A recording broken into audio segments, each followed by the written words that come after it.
Joining me now is Special Forces sniper, Afghan war veteran, and president of Sheepdog Response, Tim Kennedy. Tim, thanks a lot for joining us. I really appreciate it. Oh, it's absolutely my pleasure. Tim, you know, we have non-combatant evacuation plans in place. We have these NEOs. You know, listen, we can talk all day about the withdrawal from Afghanistan. I think there was bipartisan consensus that the mission had to come to an end at some point soon, Tim. But we owed our people, our military people, our diplomats, and people like you who served and left a lot on that battlefield, whether you came home whole or not, we owed them a better exit strategy than this disaster. Yeah, that's true.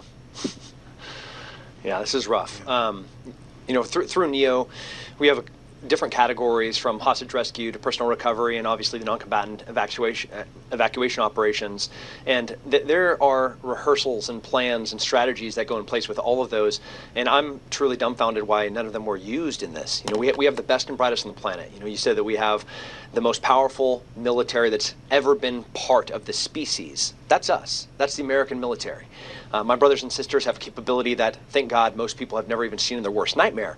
But that capability exists, and we could, like you said, put veins into any place on the planet in the moment that we want to do it, and they would be absolute. We could get the 10 to 15,000 Americans that are on the ground in Afghanistan out anytime that we want, because that is the capability that comes with this amazing country and this amazing military.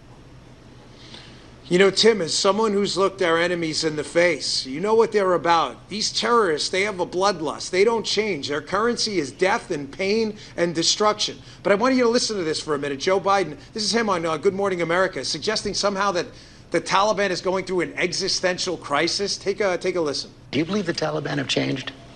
No. Let me put it this way. I think they're going through sort of an existential crisis about, do they want to be recognized by the international community as being a legitimate government? I'm not sure they do. Tim, I mean, this is really hard to get my arms around. This is a terror group. They're not seeking out like Freudian psychology right now to redeem themselves. They're killers. Yeah, it walks like a duck, talks like a duck. It's a duck.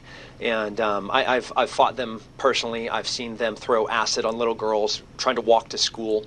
You know, I've seen from genital mutilation to the indescribable acts of violence committed against anybody that would help Americans. Sharia law cannot exist with any form of humanity, inclusivity. They'll burn homosexuals alive. They'll throw them off rooftops. I've seen it personally.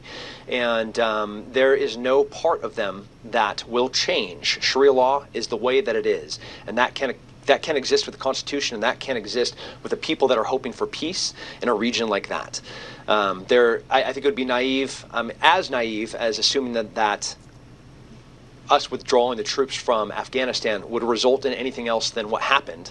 I think you'd have to be as naive or ignorant to who these people are and what they're capable of. I've seen the violence firsthand, and there's only one thing that they understand, and that's violence, and that's strength. We have that ability, and we kept it relatively secure and stable during our time there. You know, we did lose a lot of people. We lost a few thousand, but the lives that we saved while we're there are countless. But now, right now, we are at a very dangerous fork in the road.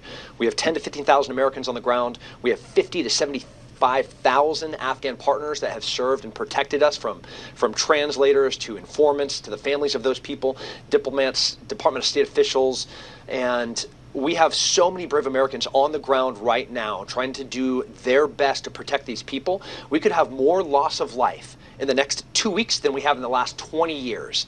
That's how crucial and dangerous this moment is right now. That last part, Tim, I couldn't agree with you more. There were two decisions. I just want you to comment on the last one, but there were two decisions I think were the most catastrophic in the litany of poor decisions made by Obama. One, surrendering Bagram first was obviously a catastrophic mistake.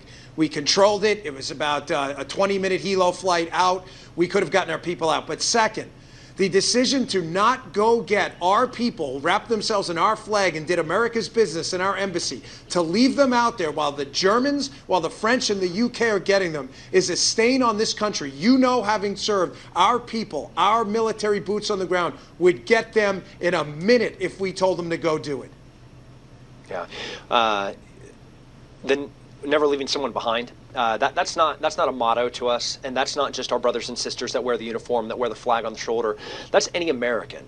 And you can't understand, you can't fathom, you can't grasp the power of those words, that we'll never leave you behind. We will run through fire and death and fury to try and rescue an American citizen without hesitation, without consideration of our own self-preservation, for the sole purpose of that.